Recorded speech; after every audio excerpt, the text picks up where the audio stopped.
channel of Momshi and Reason. and Kawaii. So for today's video, we're Wow. going to make a special video that we have never tried before. What is it? We're going to try Australian snacks or Aussie snacks. Wow! So are you ready for that, guys? Yeah. Yes, but before we start this video, let me ask you a question to you guys. What's that? When you hear the word Australians, what is the first thing that comes into your mind when you hear Australia or Australians? How about you, G? But for me, I think my stereotypes will be kangaroos. Kangaroos, How yeah. about you? Koalas and etc. How about you, boy? Spiders. How about you, Mom? A lot of snakes in Australia. And- I don't know. I'm not sure. And also beautiful cities Yes, near the and- beach. Like Yes, Sydney. beautiful beaches there. Mhm. And why don't we start, shall we? Yes, and for that, nag-ready kami. So We are prepared. We have prepared our Aussie.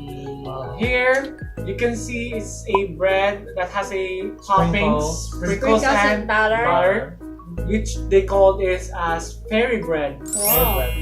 They call Did you it, search it? yes, Yeah. I researched it. They call it fairy bread because of this Colorful. look.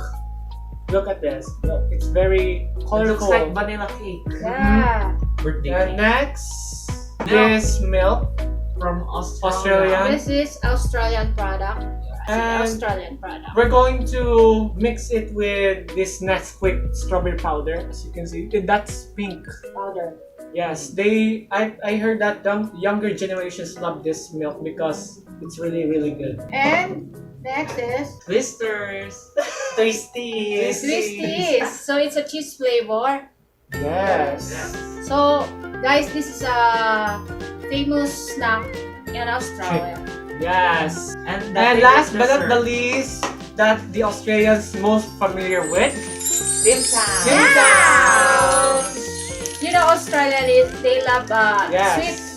sweet like Biscuit, chocolate, cookies, and chocolates. ice cream or what. But this Dim Sum is Super the best. Like when you hear Australians, It's the first thing a that comes to your mind is this one. original Flavor. Dim Sum. Flavor. Ah, yeah. They have different flavors such as milk chocolate. They have raspberry jam, Another fruits, etc. And we have bought it at Metro International Aisle.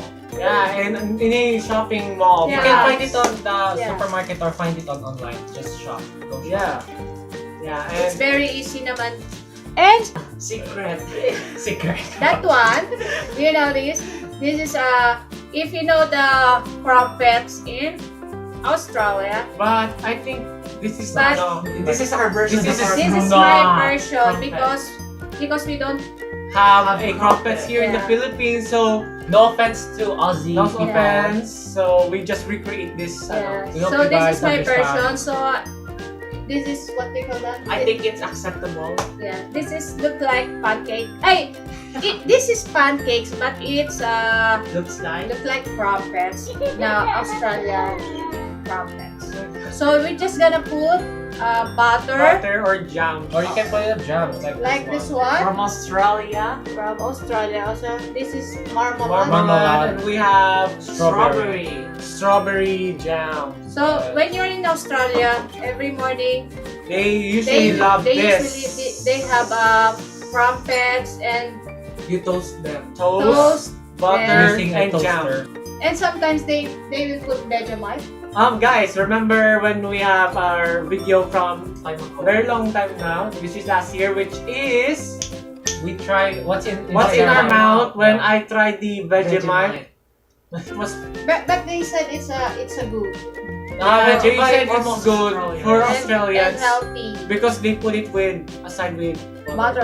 What we did is because that we only put a Vegemite on the toast bread, which is we didn't put the butter, so which the Vegemite tastes very It's very pungent, salty and salty. very tastes like medicine. Yeah. No offense. So if you guys use a medicine with Vegemite, the taste will similar, has the similar taste. no, it will change to So let's not start very trying. salty. So what they call that? What's first? Yeah, this Fairy one, bread. fairy What bread. do you Okay. what shall we eat first? What we shall what shall we eat first?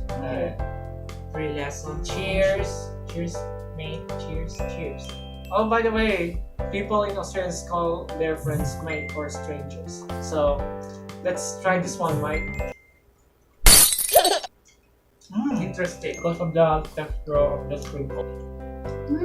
Yummy, it's crunchy. It has this interesting flavor because we never actually experienced putting some sprinkles in the bread. And butter. So yummy. For me, I would rate this a 7 out of 10. It's not that terrible, but it's really good. Because this is actually my first time. So 7 out of 10. Yeah, for me, I would rate it solid 7. 7 only. Yeah, 7. I think we can all see the point here. But it's not, it's good naman. It's not that terrible. It's crunchy because Because of the sprinkle sprinkles. and sprinkles very sweet. You can So- taste the butter in the top. Yeah. What about you, Mike? What shall we eat next? Maybe this one. We will try in a butter. A few minutes later. So guys, we will try this one. It's Orange marmalade. yeah. I mean, what's this? It's a filling for bread. Breakfast marmalade. marmalade. Yeah. So it's a. It I looks don't know. like I don't know if it's orange. Orange, yeah, I think orange. It's orange. So let us know in the comments, guys. In the So- comments. First is we will put the butter in the top, on the top. The top of the top. Yeah. The top of the Top of the top. And then after that, get the spoon. We'll get a spoonful of marmalade. And nakita nyo guys. English. Sorry. So you can see now, You guys. see guys, it's butter on the top of crumpets. But the truth is that that's actually a pancake. And now, yeah, then come here. I want to put a little bit of marmalade, not that many. It's a look like jelly or jam. Look, guys. It is a jam.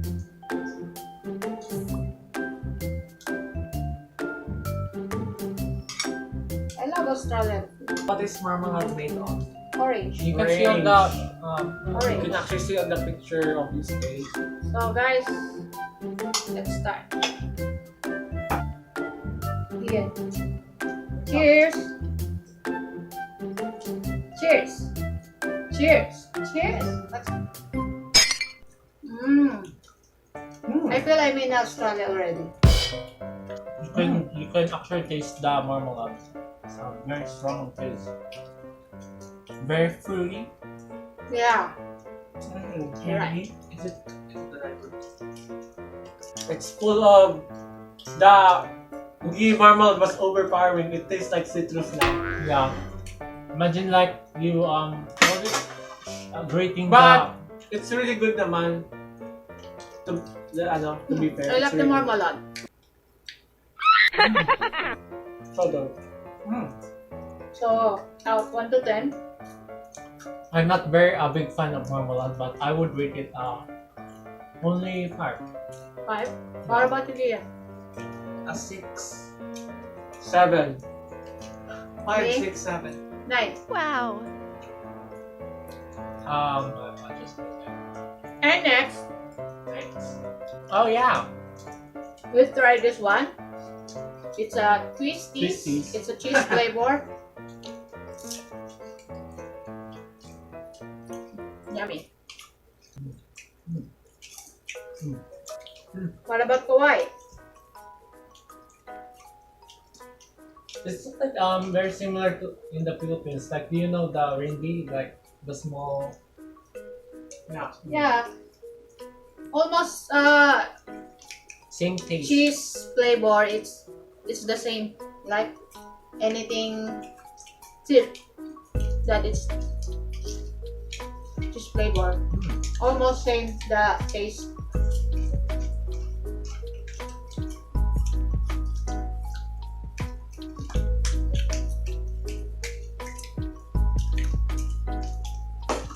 Next. Wait, how would you rate the twisties? For me, I would give it 9. 10. I love 8 8. because I love the flavor of the cheese. It's not that very strong cheese, Next. but it's good. Okay, for the next snack, we're going to try milk, which is this one, and we're going to mix it with a strawberry powder. Yeah, with Nesquik. I'm the one who gonna.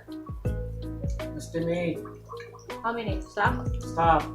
And now we're going to mix it, guys. You can actually start, obviously, starting to turn into color pink because it's a strawberry flavor. Okay, so look, you know, that's actually pink now. Yeah. Where's mine? Oh boy, mix it. We can share. I don't have any. Oh, you didn't mix it. Cheers. Hi, Mommy. So good. I love this one.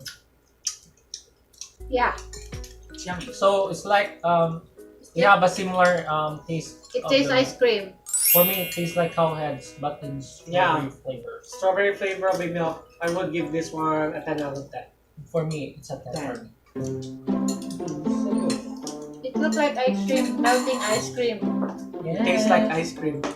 What's next? I think the last thing we're going to eat, which is everyone's favorite, but not the least, Tim Tams. I know some of the Filipinos haven't actually tasted it. But, So we're going to give you guys a glimpse of how this food or treat, chocolate snack will taste like. I'll get the scissors. We'll taste it for you so you guys both do it. It's a chocolate layer biscuit that has a chocolate filling inside. I think most Australians will love. I think most Australians love that. So guys, you can actually dunk it in a coffee or milk. Yeah, I saw it that they actually love dunking it with a coffee. So guys, here's what it's look like when you open the package. So basically, it has how many pieces? It's a layer of flavorfulness. Yeah, guys. Pick So one. you can actually try, guys, with a coffee. Drum music. Oh my god, it's very hard to get. Yeah, because of the chocolate. Oh, it's very slippery. Oh my god! I actually miss. I miss tasting eating this. them. Wow! Oh my god, guys, you can't believe it. This is actually really good. It's like you can taste an ice cream in Also. between. So good. Okay, as you can see, it has a chocolate layer filling that is inside, and chocolate layer on the outside crust, and the chocolate biscuit. So it's very creamy, milky, and chocolatey. I love it. Some people that don't like sweet. Australians' will favorite. It's not that very sweet though. It's a right kind of Have amount of biscuit sweet. inside. Yeah, Yeah, it has a because good layer. have you noticed that there's a crunch flavor because it's a biscuit? Yes. ASMR. Okay, your mom, she's feeling that she's an actual ASMR now. Yummy. There's the market. But I haven't actually heard them using it.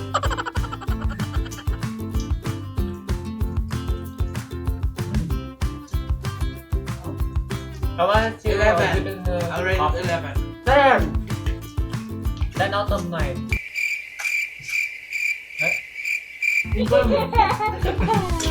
Maybe 20. Yeah. So, So guys, how was the experience of eating the Aussie snacks? Australia. I it's feel very, like in I'm stall already. it's very experienceful. And we had fun doing this because we have never tried this one before. What's your favorite Aussie snacks? Tim Tams. Yeah. And the chips. So guys, you just go shop Find this online in a mall or shop online. whatever you call. You can actually find Tim Tams. Yeah. It's, Promise, you're not gonna regret this because this Tim Tams is really good. You'll be like, Food it's so heaven. good. So yeah, So that's it for now. Yeah. I think that's all for now. Thank you so much for watching this video, and don't forget to Like, comment, share, and subscribe. and click the notification bell for more updates, and please visit our social media account on Facebook page of Mamchi and Trisan. So thank you, and we hope that you enjoy watching. To all of our subscribers, followers, and also, if ever, the people of Australia. Yes. Yeah. Shout out to Aussie people. What's up? Hey guys. So bye for now, Good evening, guys, and have Have a good night. happy weekend. Bye! Good night.